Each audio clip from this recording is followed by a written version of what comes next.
Hi friends, எல்லாருக்கும் வணக்கம். Big பாஸோட first promo பார்த்தீங்கன்னா சும்மா அதிருது. ஆதிரியை சும்மா அதிர வைக்கிற மாதிரி கீழே கிழிக்கிறார் நம்ம விஜய் சேதுபதி.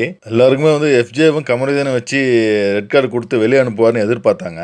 ஆனால் வந்த உடனே விஜய் சேதுபதி ஆதிரியை தான் கிழிக்கிறார். ஏன்னா பிக் பாஸ்ல விதிமுறைகள் பார்த்தீங்கன்னா நம்ம ஆதிரை தான் பிக் பாஸே மதிக்காம அவங்க செஞ்ச செயலால பிக் பாஸ் டீமே வந்து உள்ள வந்து செம கோவமா இருக்கிறாங்க. அதனால தான் வந்த உடனே கிழிக்கிறார் நம்ம விஜய் சேதுபதி. ஆதிரை கொஞ்சம் தலகணமாக தான் இருக்கிறாங்க.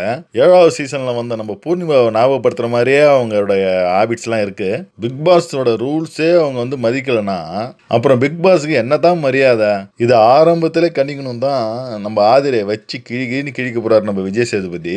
கண்டிப்பா ஆதிரைக்கு அந்த மாஸ்க் விதிமுறைகளுக்கு தண்டனை கொடுப்பாருன்னு நான் எதிர்பார்க்கிறேன். அப்படி எதுவும் அவங்களுக்கு தண்டனை கிடைக்கலன்னா எல்லாருமே வந்து பிக் பாஸை எதிர்த்து விதிமுறைகள் பண்ணுவாங்க தான். இது ஒரு பாடமா இருக்கும் எல்லாருக்கும். இப்படியெல்லாம் ரோஸ்ட் பண்ணிட்டு நம்ம விஜய் சேதுபதி அவர்கள் கடைசி ஆதிரை யுவா சேவ் அப்படின்னு சொல்லுவாரு.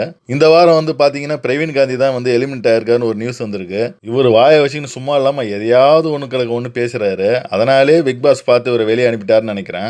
எல்லாரும் எதிர்பார்த்த மாதிரி திவாகர் வந்து செம ரோஸ்ட் கொடுப்பாரு, அவரை வந்து எலிமினேட் பண்ணி வெளியே அனுப்புவார்னு எதிர்பார்த்தாங்க. ஆனா விஜய் சேதுபதி பாத்தீங்கன்னா அவரை பாசிட்டிவா வந்து ட்ரீட் பண்ணியிருப்பாரு. அது மட்டும் இல்ல, வெளியே அவருக்கு வந்து நிறைய சப்போர்ட் இருக்குன்றத உள்ள இருக்கிறவங்க நிறைய பேர் புரிஞ்சுன்னு இருப்பாங்க.